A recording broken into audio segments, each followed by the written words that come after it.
முடி ரொம்ப கொட்டுது, ஒரு நல்ல ஹேர் ஆயில் ஆர் ஷாம்பு சொல்லுங்கன்னு கேட்குறவங்க கிட்ட நான் சொல்கிற மொதல் விஷயம் ஃபுட் இன்டேக்கை நல்லா எடுத்துக்கோங்கன்னு தான். அதுவும் மெயினாக பயோட்டின் இருக்க ஃபுட்ஸை எடுத்துக்கோங்கன்னு தான். ஈஸியாக சீப்பாக கிடைக்கிற ஒரு இன்க்ரீடியன்ட் தான் கருவேப்பிலை.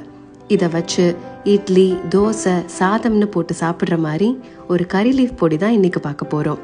கருவேப்பிலையில் vitamin A, B, C, E, iron, calcium, amino acids, புரோட்டீன்னு ஹேர் க்ரோத்தை இம்ப்ரூவ் பண்ணுற எல்லாமே இருக்குது.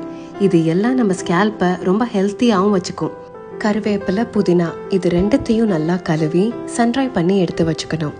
இது கூட பொடியை இன்னும் ஹெல்த்தியாக டேஸ்டியாக ஆக்க முழு மல்லி, மிளகு, கருப்புளுந்து, ஜீரகம், வெள்ளை எள்ளு, உப்பு கடலை, காஞ்ச பூண்டு இது எல்லாத்தையும் மீடியம் ஃப்ளேமில் வறுத்து எடுத்துக்கணும்.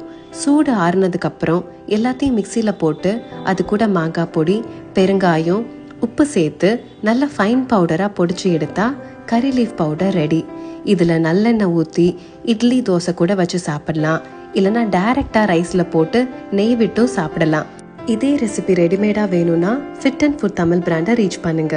இந்த கறி லீஃப் பவுடர் மட்டும் இல்லாமல் ஹேர் க்ரோத்துக்கு தேவையான நட்ஸ் எல்லாம் போட்டு பண்ணுற பயோட்டின் பவுடரும் சேல் பண்ணுறாங்க. இது ரெண்டும் சேர்த்து காம்போவாக எடுக்கிறப்போ நல்ல ஹேர் க்ரோத் இருக்கும். ப்ராடக்ட் டீட்டெயில்ஸ்க்கு லிங்க்னு கமெண்ட் பண்ணுங்கள்.